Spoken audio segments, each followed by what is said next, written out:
Hey boys, and welcome back to another React video. Today it's Star Citizen 4.0. This might just change everything. I can tell, and I've just skimmed a couple bits, but it's definitely about Pyro and its Obsidian art, who's pretty good. I'm curious, does Obsidian play?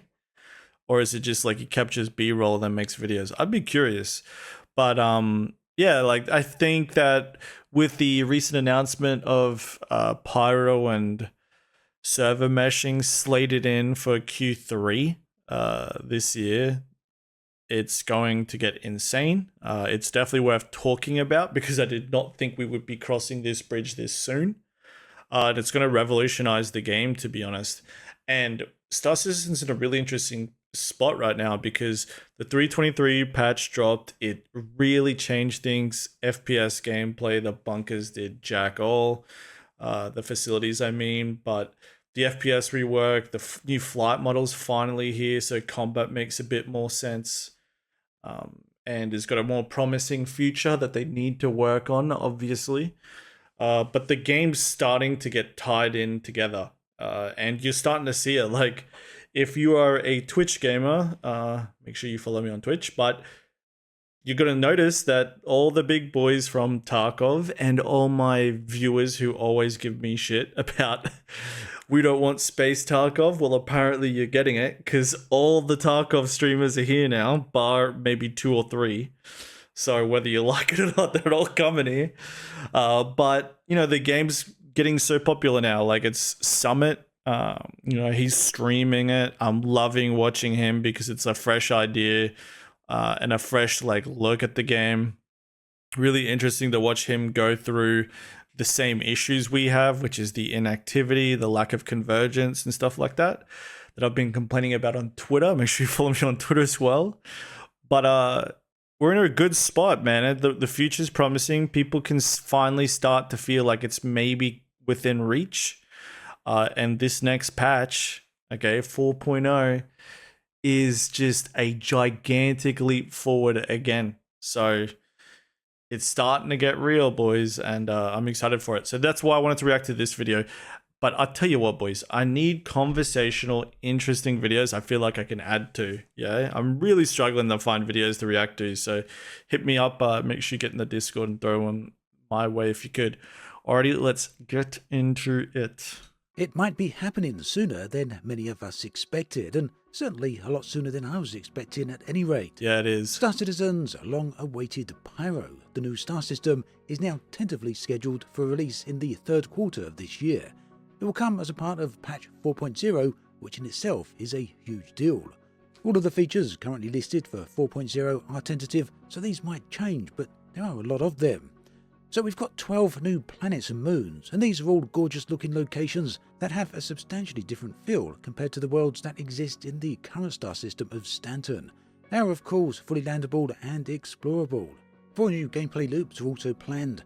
Yes, include fully landable and explorable because Elite Dangerous doesn't have that. Hazards we saw in last year's CitizenCon demo with the burning of ship interiors.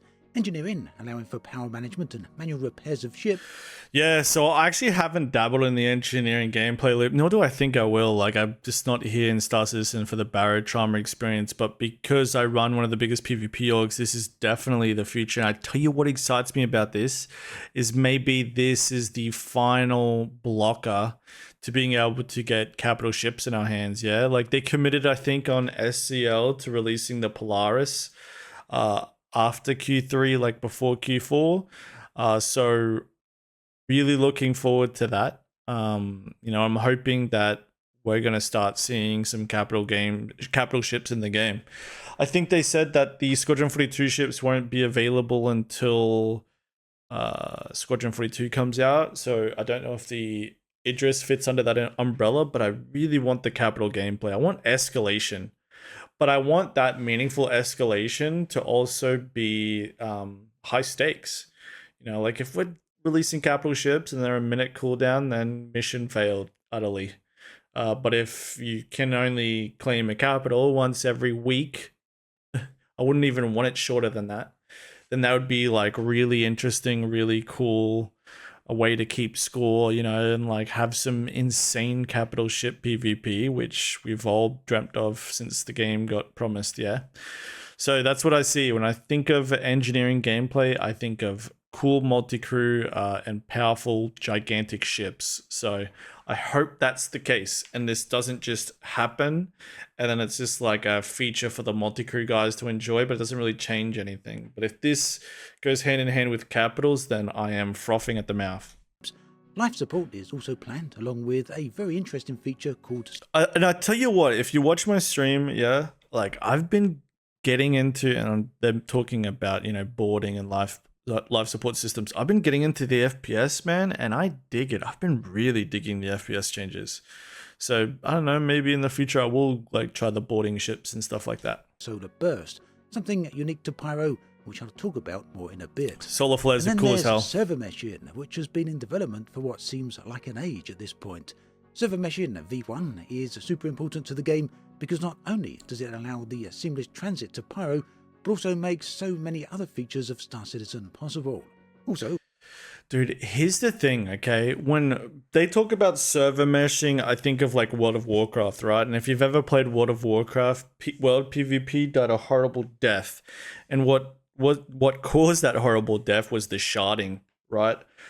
Because you never ran into the same players, you just kept, you know, transporting into these or teleporting into these shards, and so the experience was really hollow. So I just like, that's a big concern of mine. I like Eve, the idea that it's a single reality sandbox, but this game's way too ambitious for that, so we'll have to sort for sharding.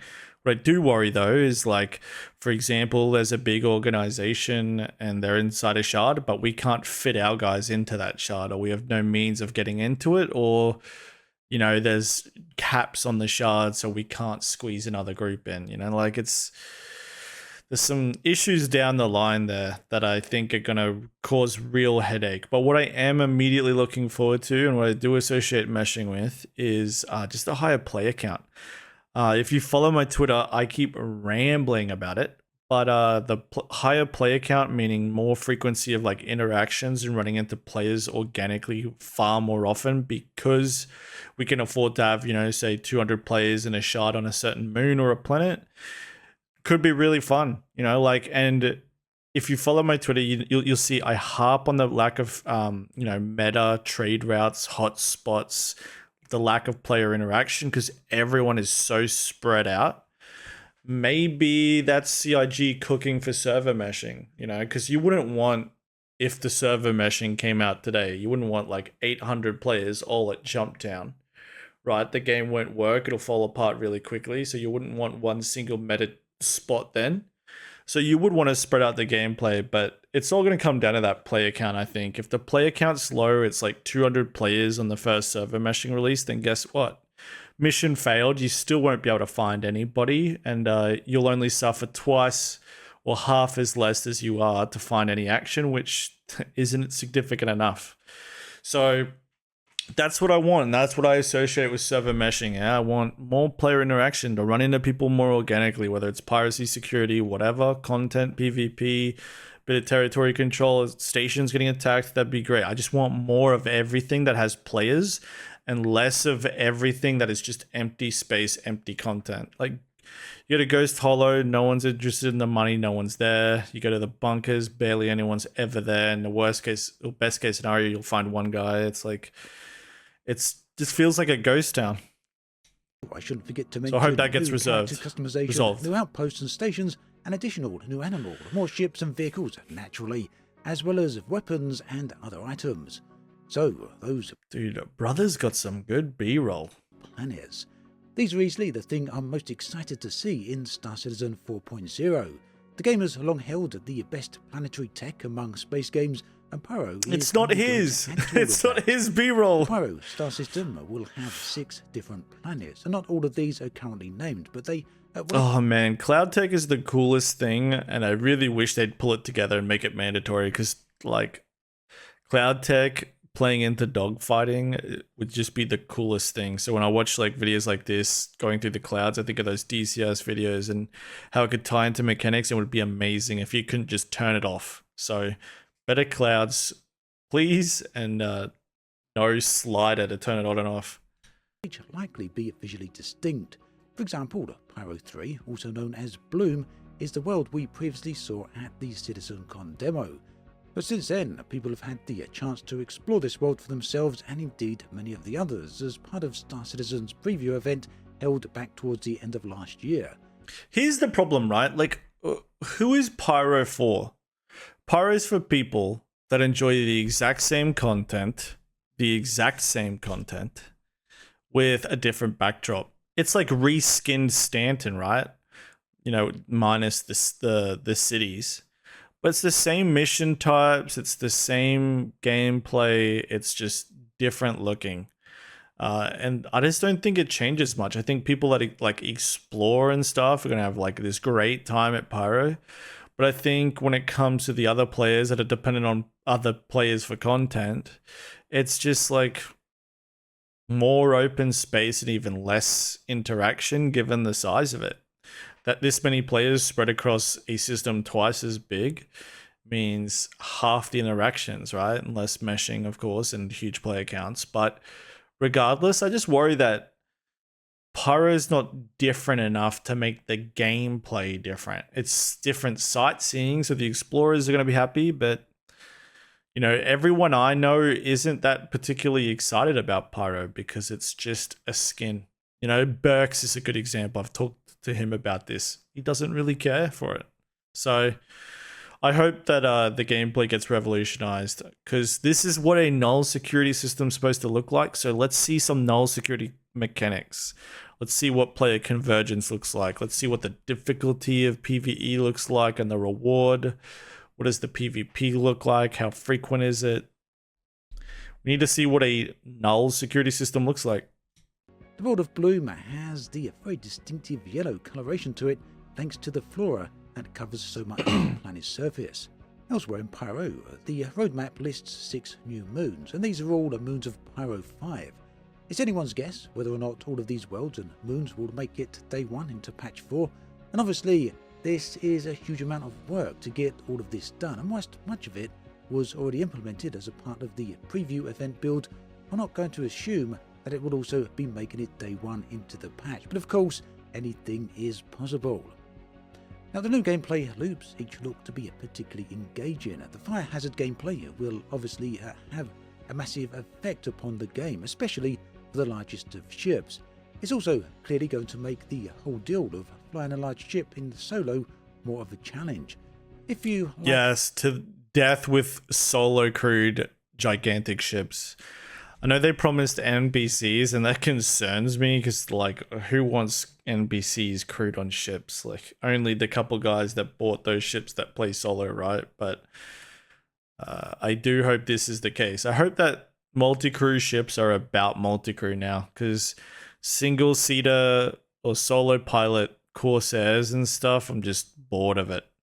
I'm bored of solo pilot hammerheads just launching 100-something missiles because they can do it. Tired of solo constellations.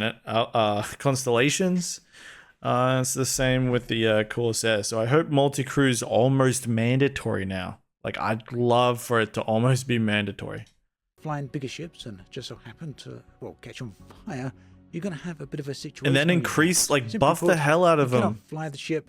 If it's mandatory to multi-crew, then make those multi-crew ships insanely powerful and justify doing it. A firefight at the same time. You might have a tough choice to make. The whole concept, though, really pushes forward the idea of working together as a crew on these ships. Tough decision to make. Like what? Put out the fire. What decision making is that? It's either burn alive or put out the fire. What decisions? Set for engineering and repairs. In fact, manually repairing ships is something I've seen requested many times for a great number of different space games over the years. And for that reason, I'm going to put a little extra focus on this section. All the more so because this gameplay loop is actually available already in the game right now. The engineering experimental mode then in Arena Commander, which is a separate mode to the persistent universe, emphasizes the role of engineers in maintaining and repairing ships during combat. Ships are equipped with relays that distribute power and fuses that keep these relays functional. Engineers must replace fuses and manage power distribution to ensure the ship remains operational, especially when under attack by ballistic weapons that can penetrate shields and damage internal components. Key responsibilities include monitoring ship components for damage, replacing fuses, and restoring power. And engineers must know the ship's layout for... What do you guys think? Has any of you guys done the engineering gameplay? Like, how do we feel? Has it ticked the boxes? Is it stale?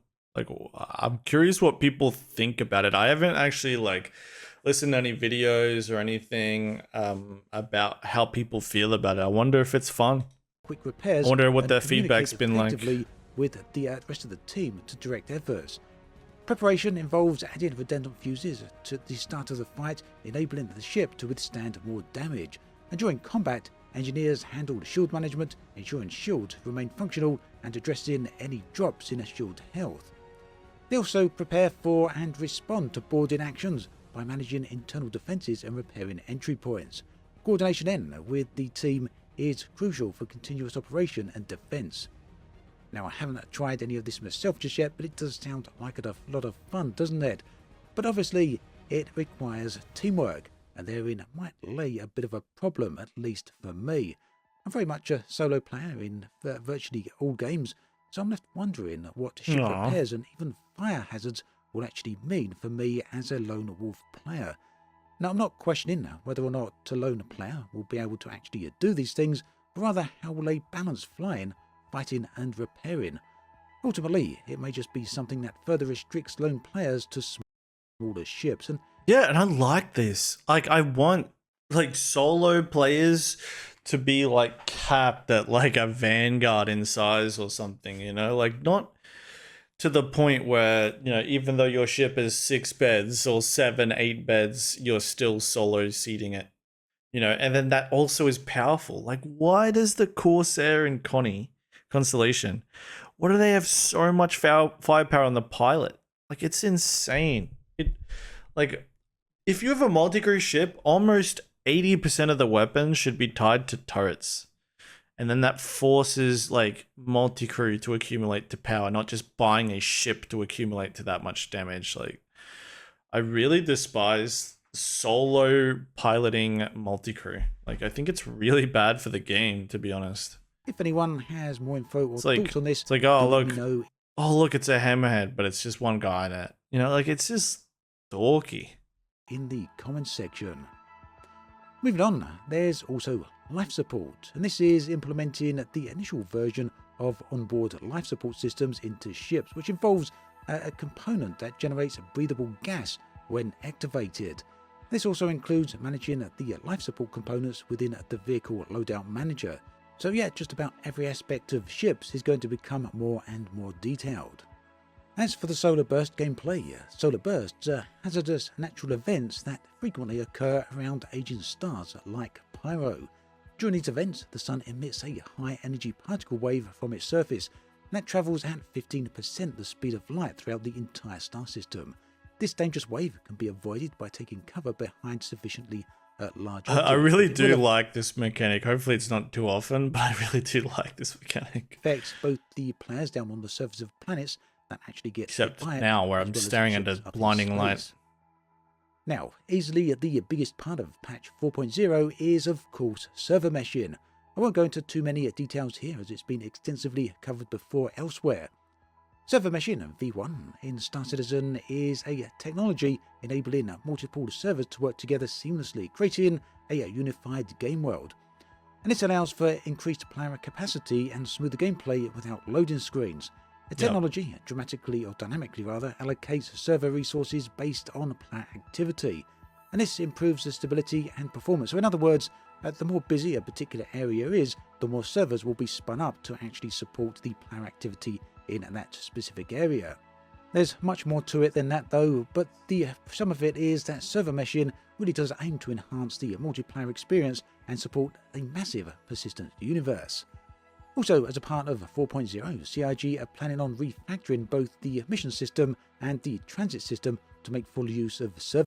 Here's the, like, how does refactoring the mission system equal fun? And here's the thing too, I don't know if anyone follows Salty Mike on his Twitch, but like Rich Tyro, who you guys know I worship, and I wish would do a podcast with me, but Rich Tyra like was very much of the opinion, and he was like telling people like 4.0 is on something like stream in his chat, sorry, for context. But he was telling people like 4.0 is very much still framework, and it's immediately after that they start filling it up with content, whether it's missions, economy, hotspots, progression, stuff like that. But the problem is like, and I understand that we need the framework, but it's 12 years at framework still, and it's time to get some meat on the bones. Yeah, like we need content, progression, stuff to do, stuff to work for. I tweeted like yesterday about how even though they just wiped the economy, everybody is already cheating it. So it's just like I'm tired of nothing meaning anything, and then being nothing to do. You know, like I have an organization that is quite large, quite lethal, and there's nothing to point it at. There's no organic PvP, you know, and you watch Summit and these other streamers that have come struggle with finding it, you know, like it, to them, finding a single ship is just such a huge deal, you know, whereas you could be bouncing from interaction to interaction if they designed it differently, you know, so it's just, I want player convergence, I want server meshing to finally tick that problem, and I want there to be a reason to log onto the PU, because I can barely log on the PU because it's so empty. Like most of my play sessions is squad battle and dueling in master modes, and just because it's frequent PvP, and I would find 5% of that PvP if I went into the PU. And PU is where my passion lies. Like I'm here for the overall MMO. I'm not here for a arena commander module. But you know, I feel like the PU's just been falling behind so much. It's gotten worse. Like somehow the PU has gotten worse if you're looking for players. You know, way worse than it's been in the past. So the game just keeps going wider and wider and wider, but we don't have the players to fill it. So, you know, in it's important to know that about Pyro too. Pyro is so much bigger than Stanton. So even if the player count doubles and spreads out equally like it usually does with Stanton, then nothing has changed. Even if you doubled the player count, 200 players, it's like you're barely going to find anything because it's so big. So, you know, there needs to be a change of direction when it comes to bringing some of these people together. Because here's the thing too, you can't bounty hunt people in Pyro because there's no comms. The bounty hunter board doesn't post those missions, at least it didn't in the last tests. So you can't even hunt crime stat players, and you can't even get a crime stat to hopefully get hunted by security players. So it's like, why would you want to go to Pyro if you're going to get better PvP in Stanton? So there's some concerns there. And, you know, it's short-term concerns. I'm talking about the next 6 months, but they're still there, you know, and I'm, you know, more hopeful in the future that those problems will get solved. But 4.0 is great for the game. It's going to reskin everything. There's all this space to explore, but there's just not that much gameplay for PvPer like me, I think. Mesh in, so hopefully that will start bringing the whole game together. So then, that's a heck of a lot of stuff that's being rolled up into 4.0, isn't it? With the God, current Lawville aim looks for so this to good be nowadays. released in the third quarter of this year, that certainly is an impressive goal. Do keep in mind that CIG themselves say that all of this is tentative, so some of it might not make the cut, some of it might not make the actual patch. And it's also possible that the patch itself might slip to, I guess, the fourth quarter, or maybe even a little bit further. But this does seem to be a very ambitious goal, and personally I'm quite surprised and well as pretty pleased to see that they're aiming for at least the Vanguard even looks cool. This year. So ultimately it's very clear that Star Citizen does keep pushing forward, and as you've been flying around, as I've been flying around on the screen here, some of these areas are absolutely gorgeous, very, very stunning locations. If you haven't played Star Citizen yourself just yet, there is a free fly week going on right now, and that's going to be available until the 29th of May. Hell yeah. Alright, well, cool video, man. Yeah, again, just we need server meshing to be a high enough player count to increase interaction. We need an economy, and I'm still going to tweet about it every day until we get one. And Master modes has got to improve. More PvP in the verse. Yeah, that's what we're looking for. Alright, boys, again, as I said, I'm desperate for videos where there's a bit of debate or discussion in it. So make sure you guys recommend me those in the React channel on my personal Discord. I'll put it in the comment section. Give me a 1, 2, 3 if you got this far. I hope I can spring up more videos. I definitely got some combat videos planned, which will show my control layout. So be able to help you guys with that. I definitely want to start springing up some more videos. I've missed it. I'll look forward to reading what you guys say in the comments. I appreciate you all. Again, 1, 2, 3, and I'll see you next time. Fly safe or don't. Peace.